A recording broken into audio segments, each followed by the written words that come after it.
aconteceu justamente 15 de novembro. Ela ganhou esse nome em homenagem, mas ela já teve outros dois nomes ou apelidos, né? Ela foi a Rua da Praia, tá? Justamente porque a água, ela chegava, a água na Bahia, ela chegava a bater até aqui antes de ser aterrado, né? E aí, como essa rua aqui, ela deu a gênese desse bairro, a gente tem o primeiro núcleo do bairro da Cidade Velha e o Alagador do Piri. Após o Alagador do Piri, a gente vai estar aqui na 15 de novembro fundando a Campina, o bairro da Campina, que também é popularmente conhecido como bairro do Comércio, né? Essa é a primeira rua da área oriental de Belém, tá? Ela começa no bairro da Cidade Velha e aí o segundo núcleo urbano é aqui, tá? Aqui hoje é chamada de 15 de novembro. E era a Rua da Praia justamente por ficar rente ao rio aqui, tirar a prainha aqui. E é só aparece no tiver a Rua da Praia, tá? Aqui também é conhecido por ter muitos casarões do período da Belle Époque, como vocês podem acompanhar, vocês podem olhar aqui.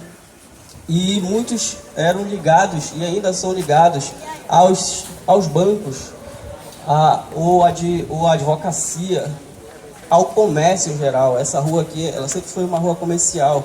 Em dado momento, ela foi até chamada de Wall Street de Belém, justamente por ela ter aqui como se fosse o central do comércio aqui de Belém, da Bolsa de Belém, né? E aqui a gente vai ter essa presença, dia de semana quem passa por aqui vê que é muito movimentado, como a professora já falou, né? A gente vai ter essa presença de muito movimento aqui nesse comércio, desde os primórdios de Belém, já era esse vucu-vucu de gente aqui, justamente para ficar próximo à praia, próximo a Ver o Peso, que é onde chegava a mercadoria também. Bom, e aqui também a gente tem também essa presença, que a gente costuma sempre dizer, da rugosidade, né? Que são espaços que são transformados em outros espaços. Então, a gente vai ter a forma histórica, mas ele vai ter uma outra função, que aqui a gente vai ter lojas, onde antes eram casarões mesmo de moradia, a gente vai ter lojas hoje. A gente continua aqui mantendo a fachada histórica, tá? Só a função que muda, a gente chama isso de rugosidade na geografia, tá? Bom, acho que o fato tem que ser bem breve, tem mais alguma? Não, então, ressaltar que o que é tombado em Belém? Nosso centro histórico é tombado. É o bairro da Cidade Velha e o bairro da Campina. Nós estamos no bairro da Campina. Nós temos esse tombamento pelo governo federal, pelo IFAM, desde 2013. O fato de ser tombado não necessariamente significa que é preservado, né? O tombamento, ele é um instrumento que auxilia, né, o Estado a tentar conseguir financiamento para a preservação, né? Agora, significa, se ele é tombado, qualquer alteração nesse bem, você tem que pedir autorização da Prefeitura, que é a Fundel, do IFAM também, porque existe um tombamento federal, existe um tombamento estadual e um tombamento municipal, né? Que são esses dois bairros. Mas então dizendo que o nosso patrimônio, ele realmente precisa de uma reforma e um projeto sério, né, para o nosso centro histórico. Que muitas vezes eu sou proprietário de uma dessas casas, digamos, uma hipótese, você não tem recurso para manter a casa, né?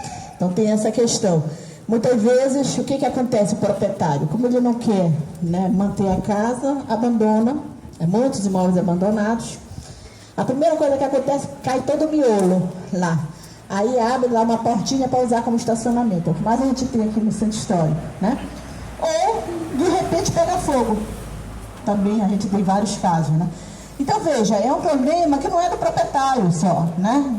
É um problema estrutural, que nós precisamos de projetos e precisamos de recursos para o patrimônio. Nós vivemos agora, no governo passado, um momento que todos os recursos foram retirados da cultura e da preservação do patrimônio, né? E retomamos agora, né, nesse governo, a recriação do Ministério da Cultura, né, a recomposição do Instituto Patrimônio Histórico Nacional. Então, é um momento aí de possibilidade para a gente pensar em projetos para todo o Brasil, e Belém é um caso que nós precisamos realmente de uma reforma séria. Um patrimônio magnífico, né, do ponto de vista dos edificados, né, é um patrimônio que mostra esse período, o período colonial, o período imperial, republicano. Volto a dizer que é um patrimônio também que falta visibilizar os outros que são importantes aqui, né, os indígenas, os afrodescendentes, as mulheres que foram importantes na construção, né, desse território. Então, vários projetos são possíveis fazer, tanto do ponto de vista da reestruturação, né, e melhoria da reforma da arquitetura, como do ponto de vista da educação ambiental, quanto do ponto de vista de educação patrimonial também. A nossa relação que nós temos com o espaço público da cidade. Isso é muito importante. Em algumas cidades, né, eu vou muito em Curitiba é o oposto de Belém, aí os colegas dizem o seguinte: não, Curitiba funciona porque tem fiscalização. Se não deixar o lixo lá no dia tal, tu vai ser multado. Então, até isso, nós precisamos dessa maior fiscalização, precisamos reestruturar, né, toda a nossa estrutura de funcionários, da prefeitura ao Estado, que são poucos, né, os salários são poucos. Então, tem uma questão estrutural que uma coisa leva a outra também pelo esse mau funcionamento. Então, Belém, uma cidade riquíssima do ponto de vista desse patrimônio cultural, do meio ambiente, mas ela é muito pobre socioeconomicamente. Nós estamos falando de 80% dessa cidade que não tem saneamento básico. Então, na hora também de chegar o dinheiro, tem que ver o que é prioridade, né? E sempre a cultura, o patrimônio sempre fica com uma pequena parcela, porque tem gente passando fome, tem gente com lama na frente de casa, entendeu? Então, nós temos uma questão estrutural mais ampla, né? Que é diferente de você pensar uma cidade europeia, por exemplo, uma cidade americana, né? Todo o nosso histórico do processo de construção da cidade. Se eu disser para vocês que nós temos uma favela dentro da área tombada, temos. O que é o Beco do Carmo?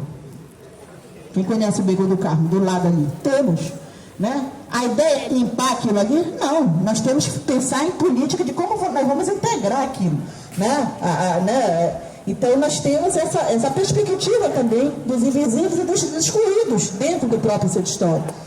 Tá, temos que fazer uma reforma aqui no Vero Peso, tá, vamos tirar o camelô, todo mundo vai colocar para onde? Vai ter que ter um projeto, porque são pessoas que já vivem, já estão aí instaladas há muito tempo, evidentemente, mas tem que haver um projeto, né, para relocalização dessas pessoas, um local que seja viável, né? Poderíamos ter uma João Alfredo completamente diferente, poderíamos. Mas não é apenas uma questão estrutural de transformação física, transformação também na vida das pessoas que aqui estão. Então, o buraco é mais embaixo, né? Uma questão toda estrutural, e a gente precisa pensar dessa forma. Agora, se nós temos, eu digo às vezes, tem uma floresta amazônica nos prédios, né? Que cresce as árvores. Se nós temos o nosso patrimônio, alguns preservados aí com muito, a gente vai parar no Ponte do Açaí, que é um exemplo, né? Também a gente chama a responsabilidade do poder do privado, dos empresários. Se cada empresário, se tivesse empresário em cada setor fazendo o que o dono do Ponte do Açaí fez ali, nós vamos passar, né? Talvez nós teríamos uma cidade também mais, né, mais bem organizada. Então, é papel de todo mundo, é o Estado, é do empresariado, é da sociedade civil organizada. O projeto circular é isso, é uma resistência em todos os lugares, né? Pensando em integrar esse centro histórico. Então, eu quero que vocês pensem nisso também. Temos muitos problemas, né? Lixo, violência, circulação. Quantos demoram 2 horas para chegar aqui, né? Porque a nossa circulação ainda não está legal, né? Do transporte, evidentemente. Então, é uma conjuntura.